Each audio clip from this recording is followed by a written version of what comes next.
ଆଜି ଆମେ ଆମ ଦଶମ ଶ୍ରେଣୀ ଏସିପିର ଅମ୍ଳ କ୍ଷାରକ ଲବଣର ଅଭ୍ୟାସ ପ୍ରଶ୍ନପତ୍ର କରିବା।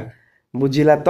ତାହେଲେ 1 ନମ୍ବର ପ୍ରଶ୍ନ, ଗୋଟିଏ ଦ୍ରବଣ ଲାଲ ଲିଟମସକୁ ନୀଳରେ ପରିଣତ କରେ, ଏହାର ପିଏଚ୍ ସମ୍ଭବତଃ କ'ଣ କେତେ ହୋଇଥିବ? ପିଲାମାନେ ଆମେ ପଢ଼ିଛେ ଆମର 14ଟି ଅଛି, 0ରୁ 14 ହେଲା। 0ରୁ 7 ଯାଏଁ ସେ ହେଉଛି ଆମର କ'ଣ ଏସିଡ଼ିକ୍ ଏବଂ 7ରୁ 14 ଯାଏଁ ଆମର ବେସ୍ ବା କ୍ଷାରକ। ଇଏ ହେଲା ଅମ୍ଳ, ଇଏ ହେଲା କ୍ଷାରକ। ବୁଝିଲା? ଆମେ ପ୍ରଥମରେ ପଢ଼ିଲେ ଯିଏ ଲାଲକୁ ନୀଳରେ କରିବ ସିଏ ହେଉଛି କ୍ଷାରକ, ଆଉ ଯିଏ ନୀଳକୁ ଲାଲରେ କରିବ ସିଏ ହେଉଛି ଅମ୍ଳୀୟ। ତାହେଲେ ଏଠି ଆମର ଲାଲଟା ନୀଳ ହେଇଛି। ତାହେଲେ ଦେଖ ପିଲାମାନେ 1, 4, 5 ଏ ସବୁ 7 ତଳକୁ ଅଛନ୍ତି, ତେଣୁ ଏମାନେ ହେଉଛନ୍ତି କ'ଣ ନୀଳକୁ ଲାଲ କରିବେ, କିନ୍ତୁ 10 ଅଛି କ୍ଷାରକରେ ପୋଜିସନରେ। ବୁଝି ହେଉଛି ତ?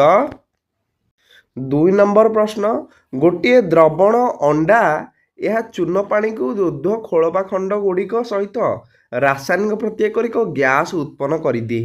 ଏହି ଦ୍ରବଣଟି କ'ଣ? ପିଲାମାନେ ଏହି ଦ୍ରବଣଟି ହେଉଛି ଆମର ହାଇଡ୍ରୋକ୍ଲୋରିକ୍ ଏସିଡ୍। ବୁଝିହେଲା? ଏଇଠି ମୁଁ ଲେଖିଦେଇଛି, ଦେଖ ଅଙ୍ଗାରକାମ୍ଳ ଚୂନ ପାଣିକୁ ଦୁଧିଆ କରିଦିଏ, ତେଣୁ ଅଣ୍ଡା ଖୋଳପା ହେଉଛି କ୍ୟାଲସିୟମ କାର୍ବୋନେଟ୍। ବୁଝିହେଲା?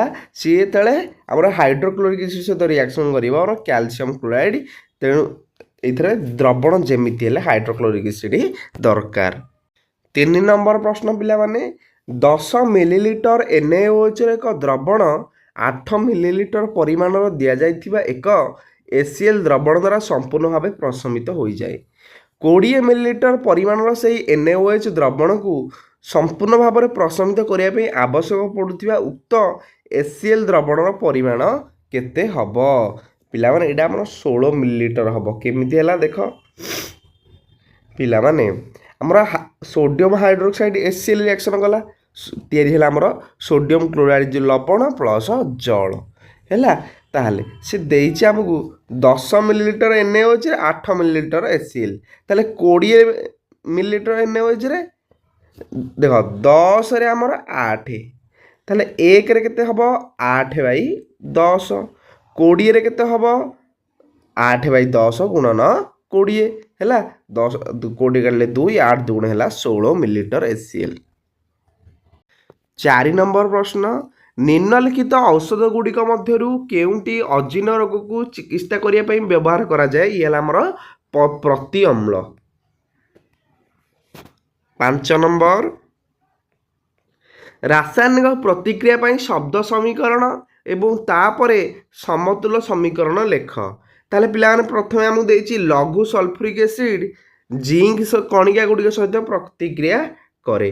ବୁଝିଲା? ତାହେଲେ ଏଇଟା ଦେଖିଦିଅ, ଆମର ଲଘୁ ସଲଫ୍ୟୁରିକ୍ ଏସିଡ୍ ଆମର ଜିଙ୍କ ସହିତ ପ୍ରତିକ୍ରିୟା କଲା, ଆମର ZnSO4 ଜିଙ୍କ ସଲଫେଟ୍ ତିଆରି ହେଲା ପ୍ଲସ୍ ହାଇଡ୍ରୋଜେନ୍ ହେଲା। ଜିଙ୍କ ପ୍ଲସ୍ ଲଘୁ ସଲଫ୍ୟୁରିକ୍ ଏସିଡ୍ ହେଲା H2SO4, ଫର୍ମୁଲା ଘୋଷିକି ପାଣି କରିଦେବ ପରୀକ୍ଷାରେ, ଯେମିତି 1 ମାର୍କ ବି ଛାଡ଼ିବନି। ତିଆରି ହେବ ଜିଙ୍କ ସଲଫେଟ୍ ପ୍ଲସ୍ ହାଇଡ୍ରୋଜେନ୍। ବିରେ ଦେଇଛି ଲଘୁ ହାଇଡ୍ରୋକ୍ଲୋରିକ୍ ଅମ୍ଳ ମ୍ୟାଗ୍ନେସିୟମ ପାତ ସହିତ ରାସାୟନିକ ପ୍ରତିକ୍ରିୟା କରେ। ଦେଖ ପିଲାମାନେ ହାଇଡ୍ରୋକ୍ଲୋରିକ୍ ଅମ୍ଳ ମ୍ୟାଗ୍ନେସିୟମ ସହିତ ରିଆକ୍ସନ୍ କରିକି କ'ଣ ମ୍ୟାଗ୍ନେସିୟମ କ୍ଲୋରାଇଡ୍ ପ୍ଲସ୍ ହାଇଡ୍ରୋଜେନ୍ ଦେଲା। ସିଟା ସେମିତି ଆଲୁମିନିୟମ ସଲଫ୍ୟୁରିକ୍ ଏସିଡ୍ ସହିତ ରିଆକ୍ସନ୍ କରିକି ଆଲୁମିନିୟମ ସଲଫେଟ୍, ଏଇଟା ପରୀକ୍ଷାରେ ପଡ଼େ, Al2SO4 ହେଲା ପ୍ଲସ୍ ହାଇଡ୍ରୋଜେନ୍ ଉତ୍ପନ୍ନ ହେଲା।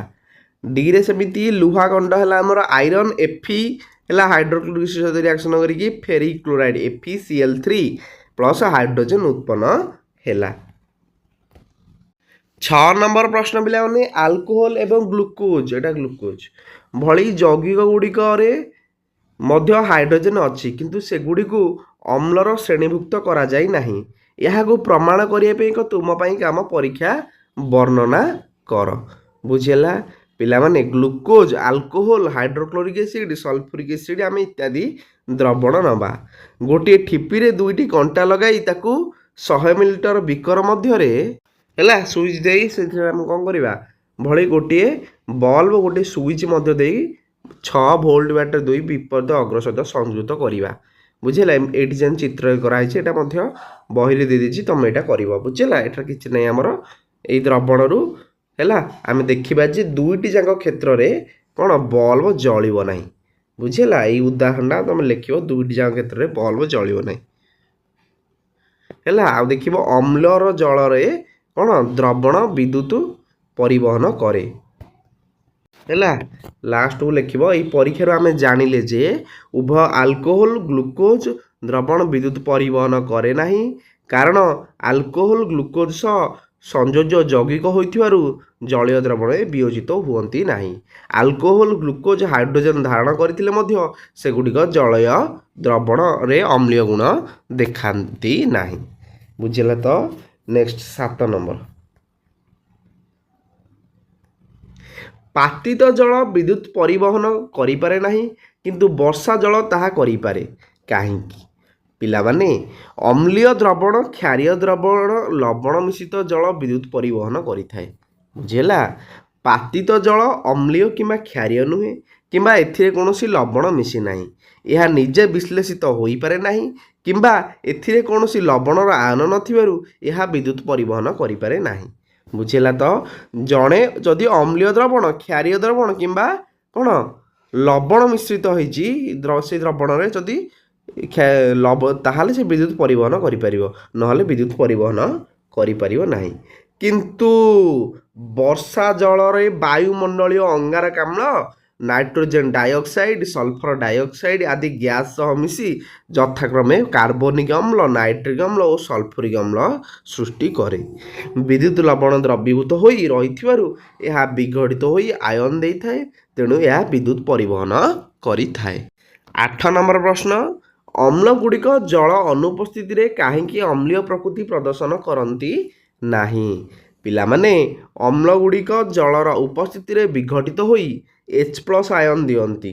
ଜଳର ଅନୁପସ୍ଥିତିରେ ଅମ୍ଳ ଗୁଡ଼ିକ ବିଘଟିତ ହୋଇ H+ ଆୟନ ଦିଅନ୍ତି ନାହିଁ ତେଣୁ ଜଳର ଅନୁପସ୍ଥିତିରେ ଏହା ଅମ୍ଳୀୟ ପ୍ରକୃତି ପ୍ରଦର୍ଶନ କରନ୍ତି ନାହିଁ। 9 ନମ୍ବର ପ୍ରଶ୍ନ ଦେଇଛି ଆମକୁ 5ଟି ଦ୍ରବଣ ହେଲା। ସାର୍ବଜନୀନ ସୂଚକ ପରୀକ୍ଷା କଲେ pH ତାଙ୍କର 4 1 11 7 ଓ 9 କେଉଁ ଦ୍ରବଣଟି ଅମ୍ଳୀୟ ନୁହେଁ କି କ୍ଷାରୀୟ ନୁହେଁ? ତାହେଲେ ମୋତେ କହିଲ ତାହେଲେ 7 ପ୍ରଥମ ହେଉଛି 7ଟା ଆମର ଅମ୍ଳୀୟ ନୁହେଁ କି କ୍ଷାରୀୟ ନୁହେଁ। ତାପରେ ସବଳ କ୍ଷାରୀୟ କେଉଁଟା? ସବୁଠାରୁ ସବଳ କ୍ଷାରୀୟ ହେଉଛି ଆମର 11। ବୁଝିହେଲା 11 ହେଉଛି ସବଳ କ୍ଷାରୀୟ। ତାପରେ ସବଳ ଅମ୍ଳୀୟ ସବୁଠାରୁ 1।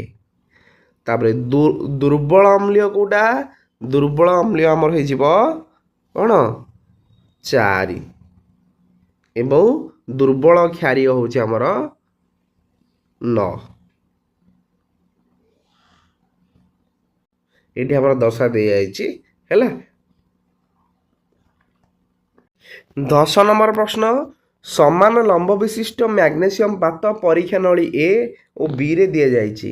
ହାଇଡ୍ରୋକ୍ଲୋରିକ୍ ଏସିଡ୍ ପରୀକ୍ଷା ନଳୀ Aରେ ଯୋଗ କରାଯାଇଥିବା ବେଳେ ଏସିଟିକ୍ ଏସିଡ୍ ପରୀକ୍ଷା ନଳୀ ହେଲା Bରେ ଗ୍ୟାସ୍ ଯୋଗ କରାଯାଇଛି। ପରୀକ୍ଷା ନଳୀ ଗ୍ୟାସ୍ ଅଧିକ ତୀବ୍ର ବେଗରେ ବୁଦବୁଦ ହୋଇ ବାହାରିବ କାହିଁକି? ପିଲାମାନେ ପରୀକ୍ଷା ନଳୀ Aରେ ହେଉଥିବା ରାସାୟନିକ ପଦ୍ଧତି ମ୍ୟାଗ୍ନେସିୟମ ପ୍ଲସ୍ ହାଇଡ୍ରୋକ୍ଲୋରିକ୍ ଏସିଡ୍ ଆମର ତିଆରି ହେବ ମ୍ୟାଗ୍ନେସିୟମ କ୍ଲୋରାଇଡ୍। ଡବଲ ଆଇ ପରୀକ୍ଷା ନଳୀ Bରେ ହେଉଥିବା reaction magnesium plus acetic acid ଆମର ତିଆରି ହେବ ମ୍ୟାଗ୍ନେସିୟମ ଏସିଟେଟ୍। ବୁଝିହେଲା। ତାହେଲେ ହାଇଡ୍ରୋକ୍ଲୋରିକ୍ ଏସିଡ୍ ଏକ ସବଳ ଅମ୍ଳ ମାତ୍ର ଏସିଟିକ୍ ଏସିଡ୍ ଏକ ଦୁର୍ବଳ ଅମ୍ଳ। ସେଥିପାଇଁ ହାଇଡ୍ରୋକ୍ଲୋରିକ୍ ଏସିଡ୍ ଶୀଘ୍ର ବିଘଟିତ ହୋଇ H+ ଆୟନ ଦେଇଦେବ ହେଲା। ମାତ୍ର CH3CO ଦୁର୍ବଳ ଅମ୍ଳ ହୋଇଥିବାରୁ ଏହାର ବିଘଟନ ଶୀଘ୍ର ହୋଇପାରିବ ନାହିଁ ହେଲା। ତେଣୁ ମ୍ୟାଗ୍ନେସିୟମ ଧାତୁ ଶୀଘ୍ର HClରୁ ହାଇଡ୍ରୋଜେନକୁ ବିସ୍ତାପିତ କରିପାରେ। ସେଥିପାଇଁ ପରୀକ୍ଷା ନଳୀ Aରେ ଗ୍ୟାସ୍ ଅଧିକ ତୀବ୍ର ବେଗରେ ବୁଦବୁଦ ହୋଇ ବାହାରେ। 11 ନମ୍ବର ପ୍ରଶ୍ନ ପିଲାମାନେ ତଟକା କ୍ଷୀରର pH ହେଲା ଆମର 6।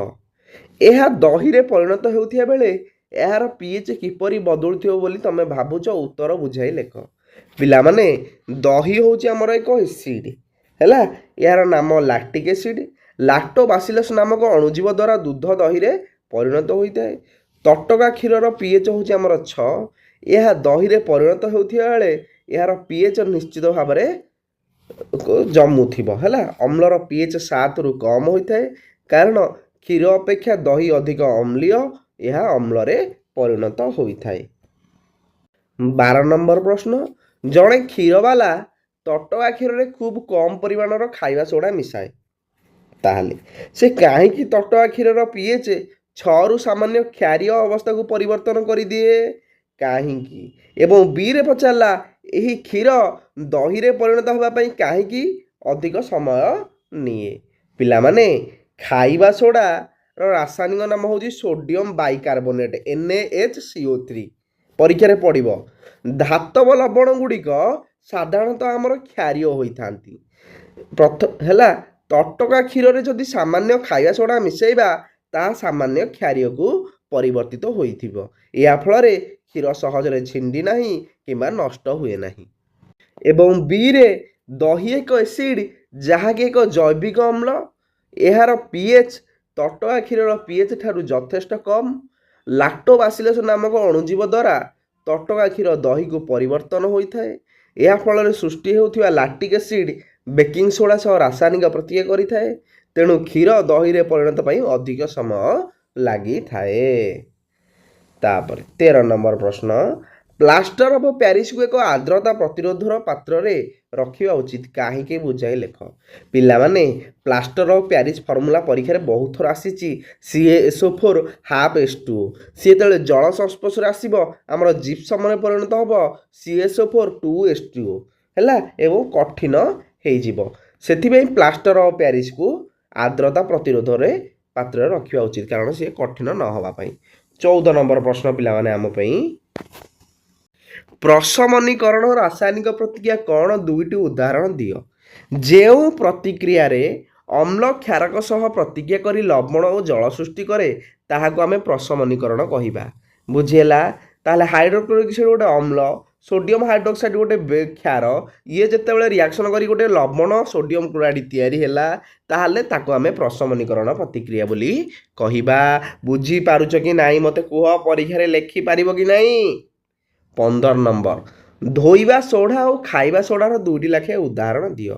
ପିଲାମାନେ, ଜଳର ସ୍ଥାୟୀ ଖରତ୍ୱ ଦୂର କରିବା ପାଇଁ ଏହାକୁ ବ୍ୟବହାର କରାଯାଏ। ଧୋଇବା ସୋଡ଼ାକୁ ବୋରାକ୍ସ ପରି ସୋଡ଼ିୟମ୍ ଯୌଗିକଟେ ଉତ୍ପାଦନ ପାଇଁ ଏହାକୁ ବ୍ୟବହାର କରାଯାଏ। ବୁଝିଲା? ଧୋଇବା ସୋଡ଼ା। ଖାଇବା ସୋଡ଼ା କ'ଣ?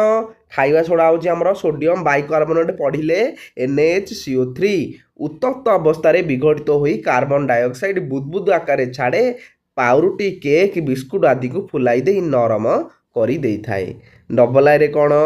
ପେଟରେ ଅମ୍ଳୀୟ ଦୋଷକୁ ଦୂର କରିବା ପାଇଁ ଏହା ଔଷଧ ଭାବରେ ମଧ୍ୟ କାମ କରେ। ବୁଝିଲା? ଅଭ୍ୟାସ ସରିଲା। ଧନ୍ୟବାଦ ପିଲାମାନେ।